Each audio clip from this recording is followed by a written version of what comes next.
Evangelho segundo escreveu João, capítulo 2, versículo 9, diz a palavra de Deus. E logo que o mestre-sala provou a água feita vinho, não sabendo de onde viera, se bem que o sabiam os empregados que tinham tirado a água, chamou o mestre-sala ao noivo e disse-lhe: todo homem põe primeiro o vinho bom, e quando já tem bebido bem, então o inferior.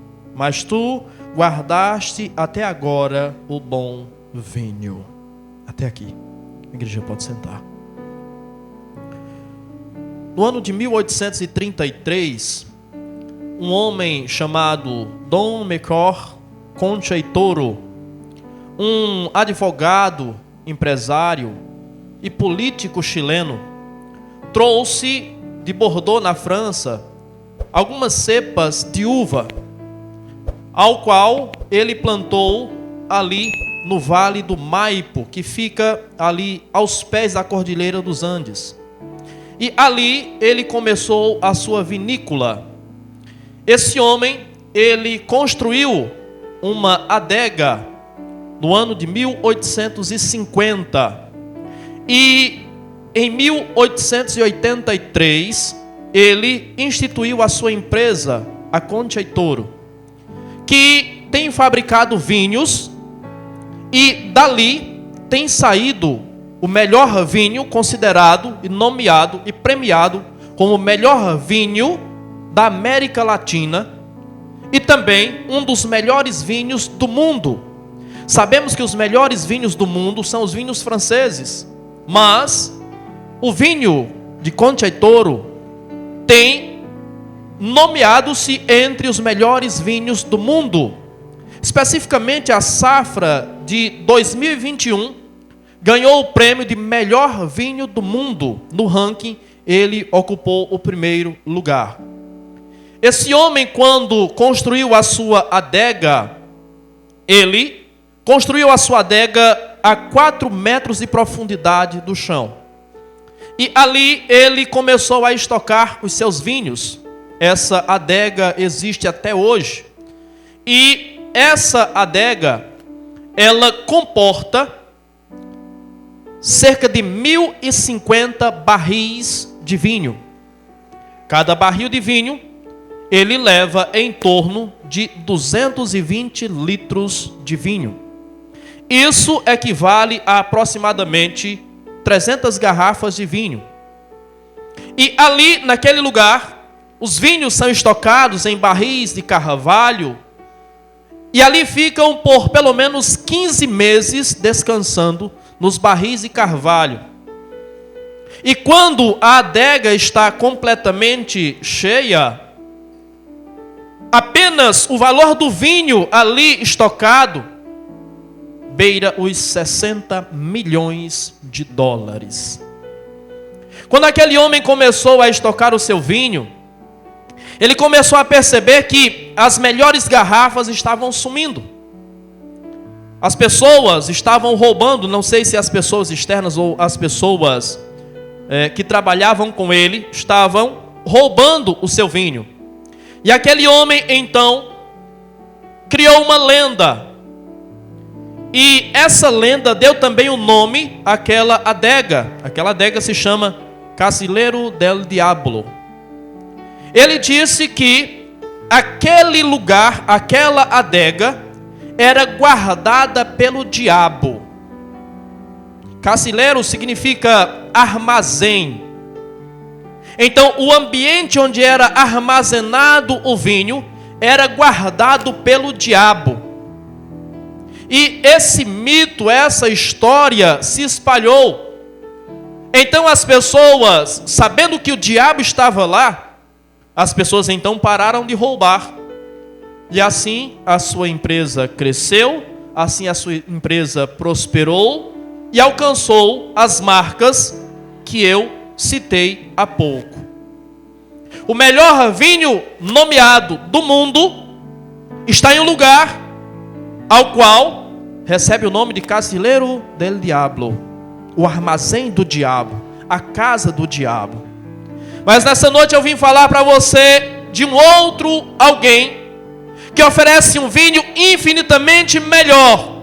Não é o melhor vinho do mundo, é o melhor vinho do universo. E o nome dele é Jesus Cristo. Esse oferece o melhor vinho. A Bíblia diz que Jesus havia sido convidado, juntamente com a sua mãe e com seus discípulos, para uma festa de casamento. Jesus estava iniciando o seu ministério. E Jesus então foi para aquela festa de casamento.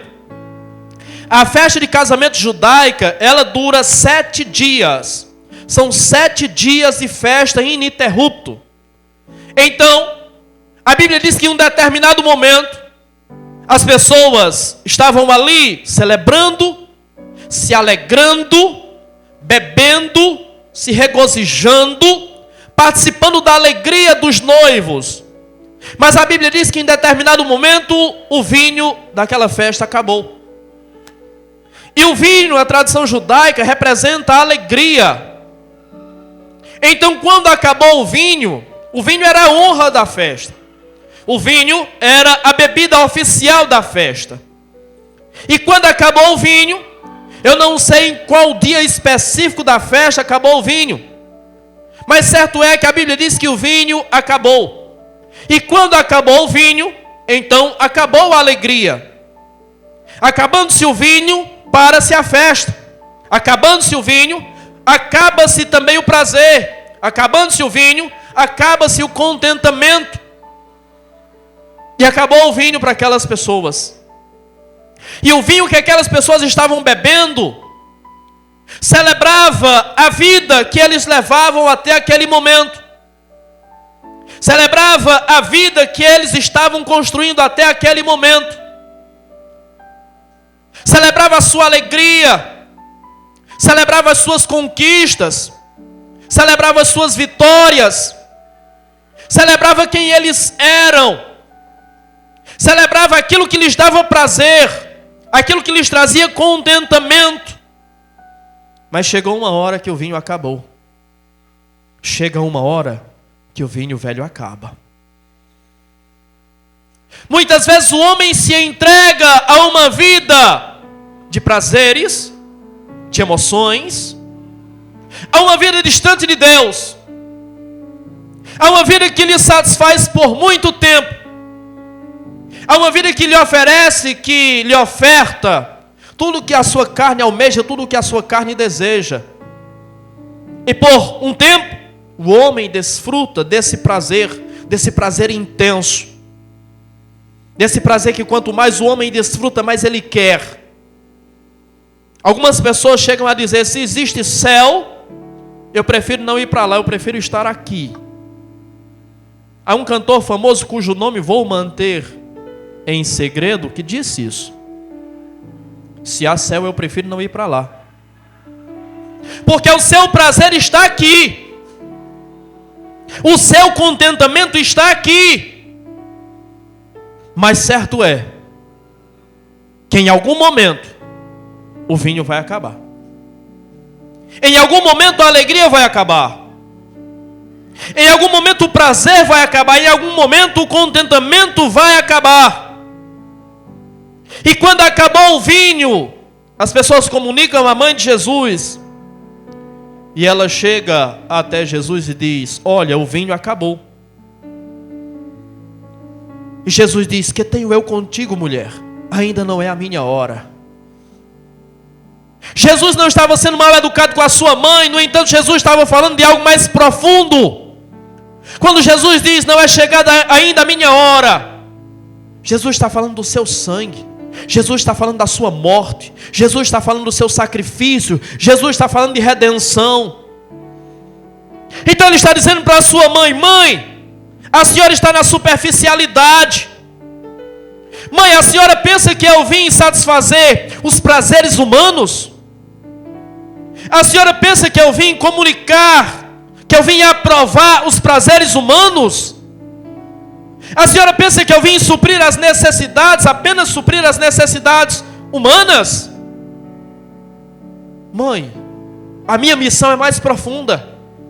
A senhora está preocupada com o vinho que acabou, mas eu estou dizendo para a senhora, há um vinho que eu tenho a oferecer, mas não é agora ainda. E esse vinho que eu tenho a oferecer não vai saciar a sede, não vai satisfazer a carne, mas vai satisfazer almas sedentas por salvação, almas sedentas por perdão, almas ávidas pela redenção de Deus. Algumas pessoas estão vivendo na superficialidade. Algumas pessoas estão querendo desfrutar de Jesus apenas aquilo que é material, aquilo que é físico, aquilo que satisfaz a carne, mas não satisfaz a alma. E Ele está dizendo: eu tenho algo mais para você. Eu tenho algo melhor para você. Eu tenho algo mais excelente para você. Eu tenho algo mais precioso para você. Mas isso tem a hora certa de acontecer, de chegar. Talvez você esteja inebriado ainda, talvez você esteja satisfeito ainda com o vinho que tem satisfeito a sua vida. Mas eu estou dizendo para você, chegará a hora que esse vinho vai acabar. Chegará a hora que a boa saúde vai embora. Chegará a hora que o dinheiro vai embora. Chegará a hora que as amizades vão embora. Chegará a hora que os bons relacionamentos vão embora. Chegará a hora que o bom emprego vai embora. Chegará a hora que tudo vai embora. E eu tenho um vinho novo para oferecer para você. E eu tenho um vinho vivo para oferecer para você. Eu tenho um vinho de redenção para oferecer para você. A mãe de Jesus então chega para os empregados e diz: façam tudo o que Ele mandar. Façam tudo o que Ele disser. Olha a mãe de Jesus nos ensinando a lição. Nos ensinando a olhar para Ele. Olha a mãe de Jesus nos ensinando a lição. Façam o que Ele disser. Façam o que Ele mandar. Obedeçam a Ele. Sirvam a Ele. Se rendam a Ele. Os empregados então vão até Jesus e Jesus diz... O texto diz que havia ali 6 talhas de pedra. E Jesus diz: peguem água e encham por completo. Encham até em cima as talhas de pedra. Encham de água. Aquelas talhas de pedra, diz o texto, que serviam para purificação. Então elas estavam colocadas naquele lugar, para que quando os convidados do casamento chegassem, eles pudessem lavar as suas mãos. E aí vão chegando os convidados e vão lavando as mãos e a água vai acabando, a água vai se derramando, enfim. Jesus não mandou retirar o restante da água que havia lá. Jesus não mandou lavar as talhas de pedra. Jesus apenas disse: coloquem água.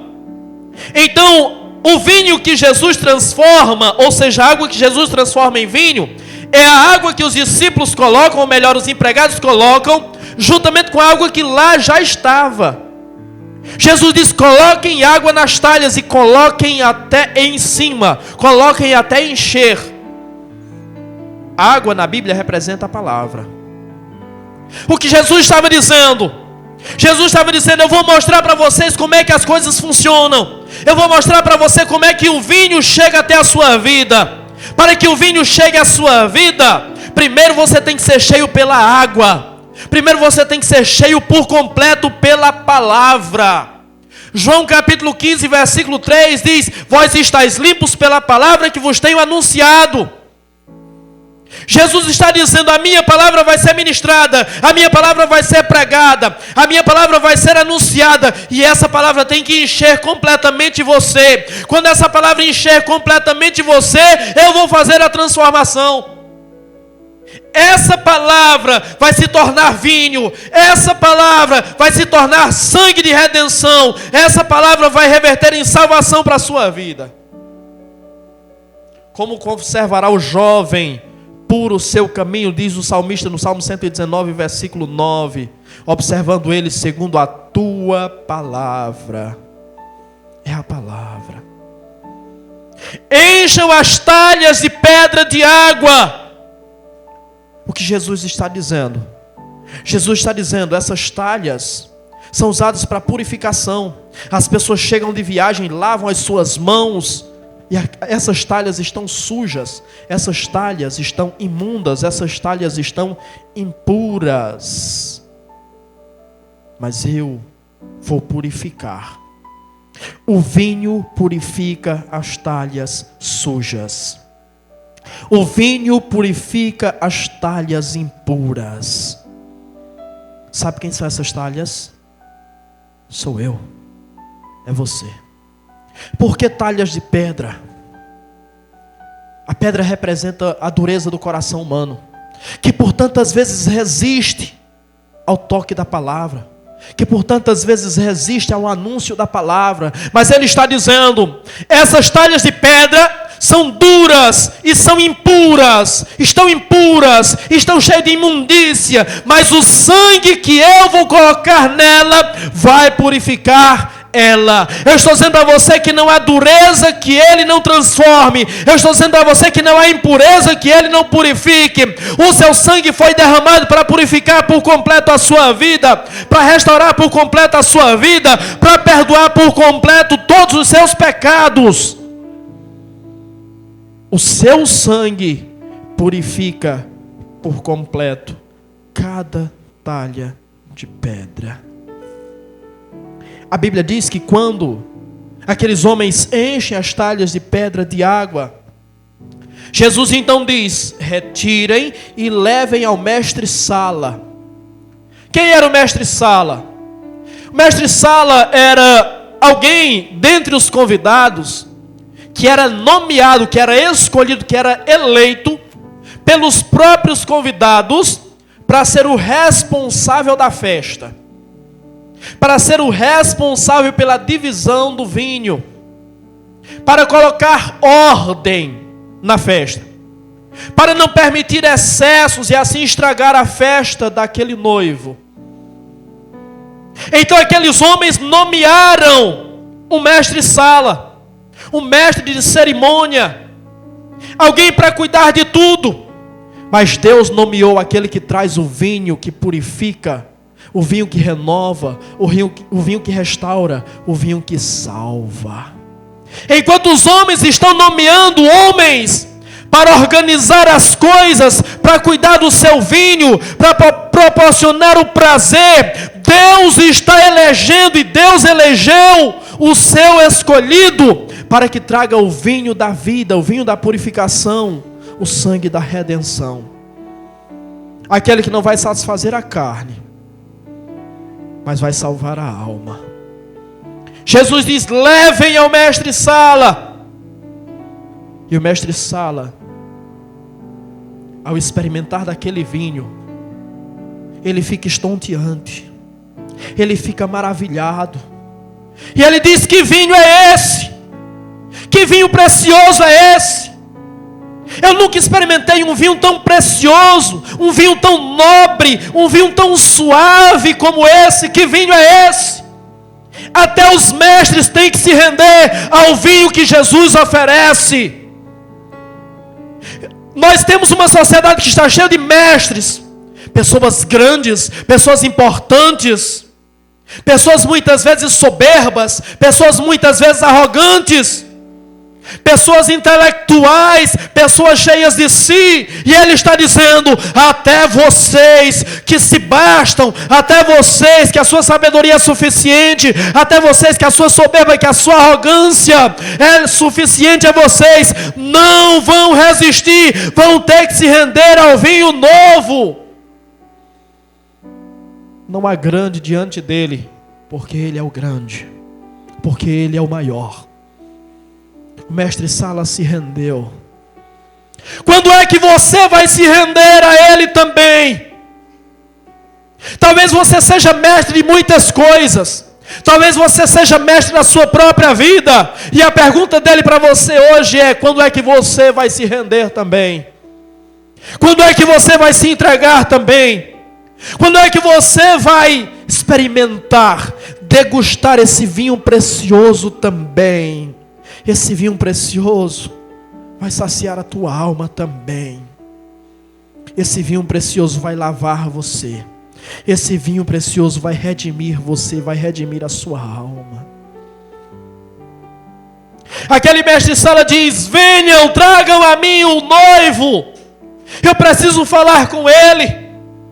Quando o noivo chega diante dele, ele diz: olha, Eu tenho sido mestre-sala em muitos casamentos. É óbvio que o texto não diz isso. Nós lemos o texto. Eu estou parafraseando o que diz o texto.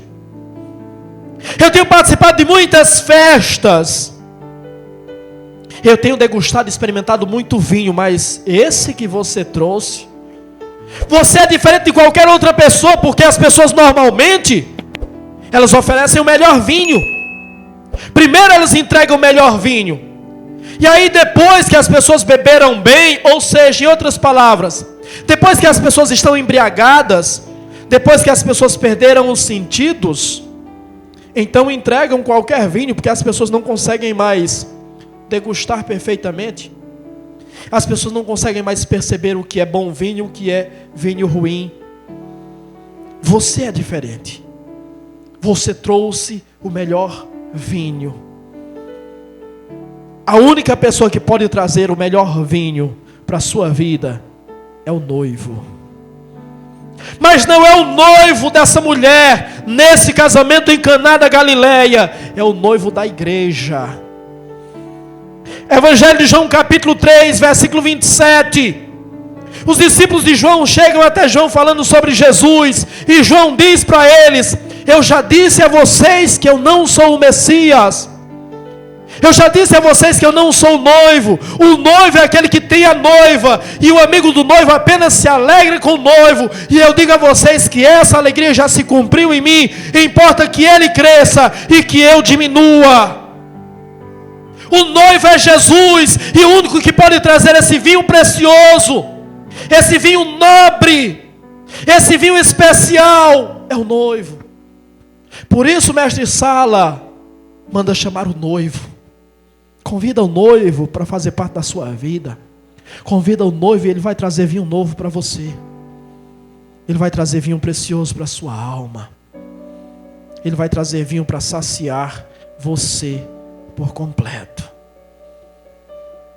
Quando esse homem diz: os homens primeiro trazem o bom vinho, e depois que as pessoas beberam bastante, depois que as pessoas já se embriagaram, trazem um vinho inferior, um vinho de segunda, um vinho de terceira, um vinho de péssima qualidade, porque não se tem mais noção, não se tem mais sentido, não se consegue mais perceber a diferença.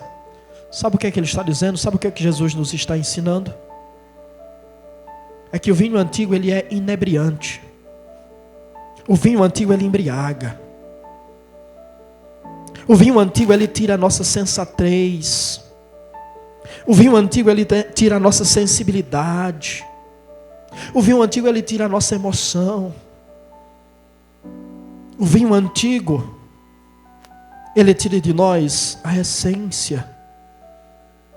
Ele tira de nós o sabor. Ele tira de nós o prazer. Mas o vinho novo traz lucidez. Por isso disse Jesus: quem me segue jamais andará em trevas, mas terá a luz da vida. Esse homem está dizendo: quando as pessoas beberam muito, elas não conseguem distinguir entre vinho bom e vinho ruim, mas eu estou bebendo esse vinho, e esse vinho me traz lucidez, eu consigo perceber perfeitamente a diferença. O vinho novo traz lucidez, porque Jesus não engana ninguém. O vinho novo traz lucidez, porque Jesus traz o entendimento, Jesus traz a compreensão, Jesus traz luz para a vida do ser humano. Você quer esse vinho novo sobre a sua vida? Você quer esse vinho novo na sua taça? Você quer degustar esse vinho novo? Você quer se saciar nesse vinho novo? Esse vinho novo foi aquele que Ele ofereceu a você lá no alto da cruz, na cruz do Calvário. O vinho que redime a sua alma, o vinho que perdoa o seu pecado. Esse homem, quando experimenta o vinho que Jesus transforma da água, ele demonstra uma alegria, um prazer, uma satisfação que ele não tinha tido antes com o outro vinho. Por quê? Porque toda alegria, todo prazer, todo contentamento, tudo de bom que se possa imaginar e que se possa desfrutar, se torna pequeno, se torna insignificante, depois que experimentamos o bom vinho. Diante do vinho novo, tudo se torna supérfluo, tudo se torna pequeno, tudo se torna insuficiente. Porque esse vinho novo é que traz suficiência para a nossa vida, é que traz saciedade para a nossa vida. Então muitos têm se contentado com o vinho velho que têm desfrutado lá fora, que têm experimentado lá fora. Muitos têm buscado coisas as quais para eles são as melhores coisas que a vida pode oferecer. Mas eu garanto a você, tudo isso se tornará pequeno, tudo isso se tornará insignificante depois que você experimentar o vinho novo que Jesus tem a te oferecer. Tudo isso vai se mostrar pequeno, tudo isso vai se mostrar insuficiente depois que você desfrutar do vinho novo que Jesus tem a oferecer a você. Quando esse homem diz que aquelas pessoas já estavam bêbadas, eu posso pensar que Jesus poderia perfeitamente ter pensado: por que eu vou me preocupar com essas pessoas? Essas pessoas estão entregues ao pecado.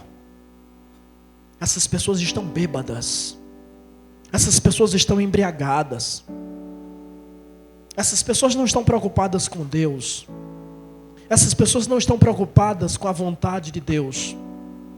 Por que eu me preocuparia com elas? E eu aprendo com Jesus que Jesus oferece o melhor vinho a qualquer um, independentemente da sua vida pregressa, independentemente de quem você foi, independentemente de quem você, daquilo que você fez. Jesus oferece o melhor vinho para as pessoas indistintamente. Ele não está preocupado se você foi ladrão. Ele não está preocupado se você foi drogado. Ele não está preocupado se você foi prostituta. Ele não está preocupado se você foi macumbeiro, macumbeira. Ele não está preocupado com a sua vida pregressa. E Ele oferece vinho novo para você, porque a sua vida será uma antes do vinho novo e outra depois do vinho novo.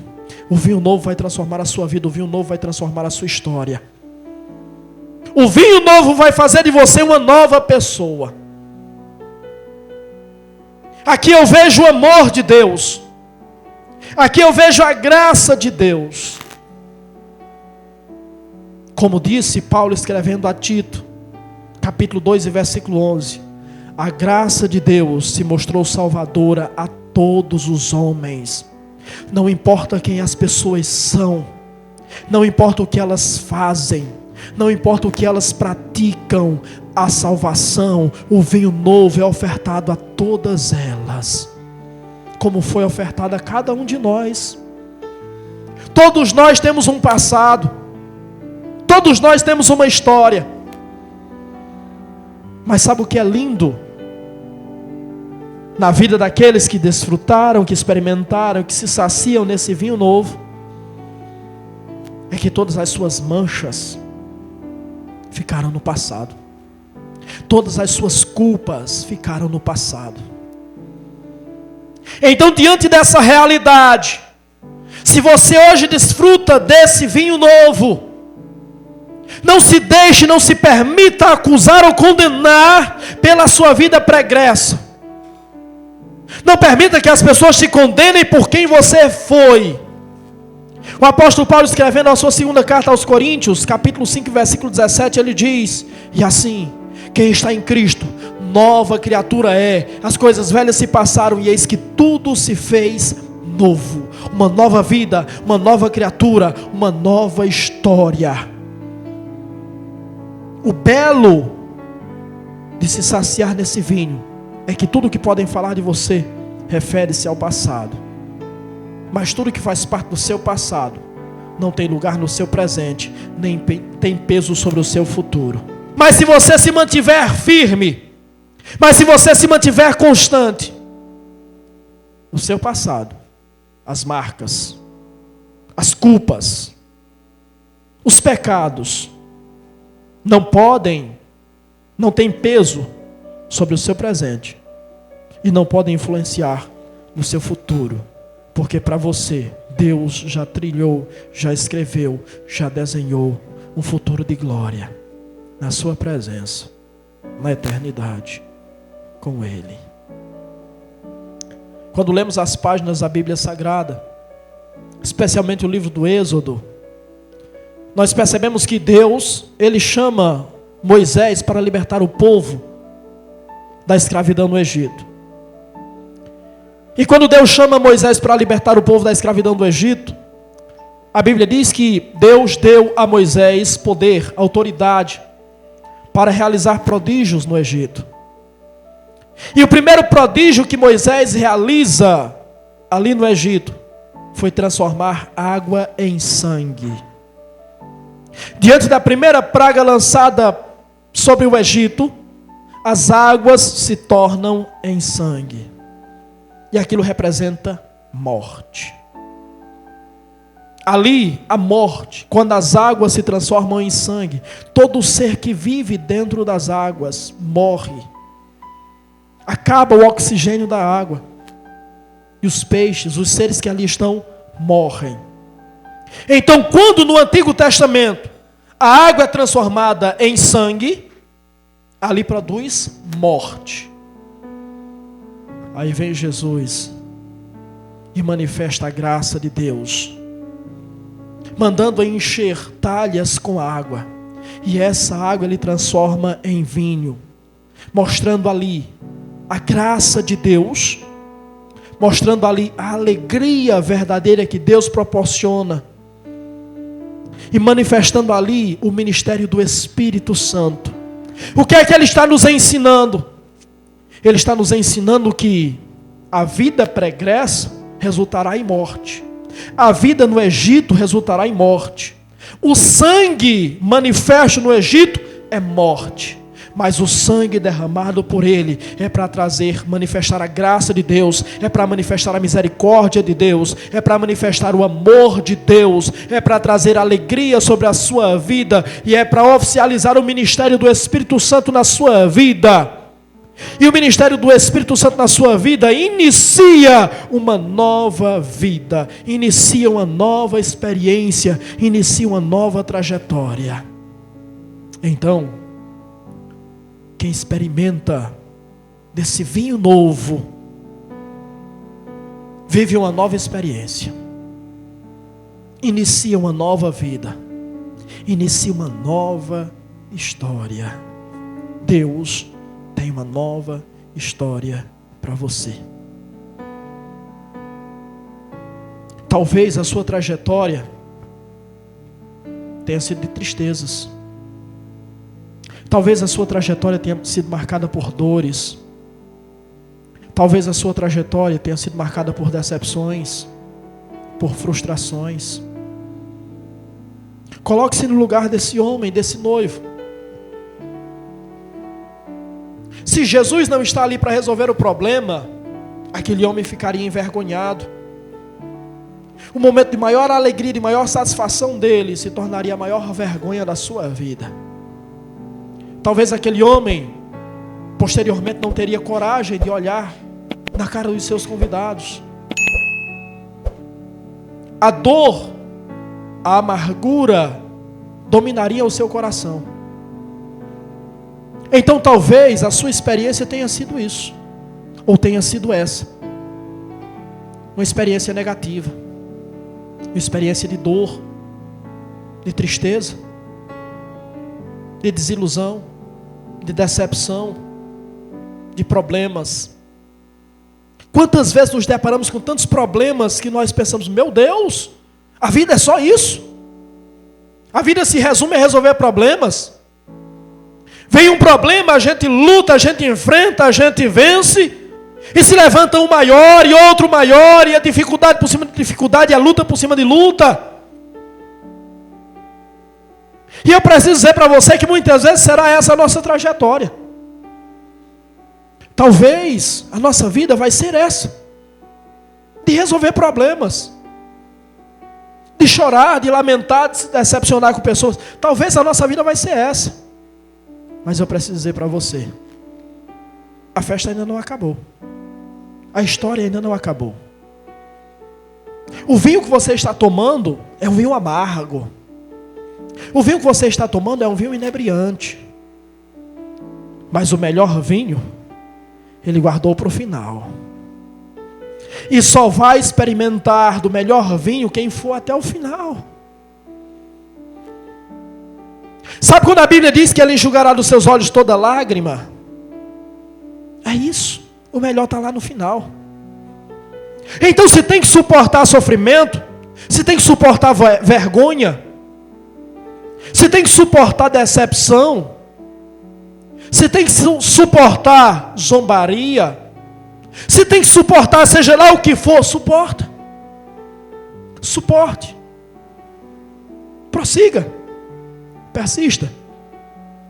Porque o melhor vinho está reservado lá no final. Está reservado para o final. O melhor sempre vem no final. Ele não prometeu vida fácil para nenhum de nós aqui na terra. Pelo contrário, Ele disse: no mundo tereis aflições, mas tenha bom ânimo. Eu venci o mundo. No final da história, no apagar das luzes, no fechar das cortinas, Ele vai manifestar o melhor na sua vida. Então vá até o final e você vai desfrutar do melhor. Mateus capítulo 26, versículo 29 está escrito: desde agora, celebração da última ceia, desde agora nunca mais tomarei do fruto da vide, até que tome com vocês lá na casa de meu Pai.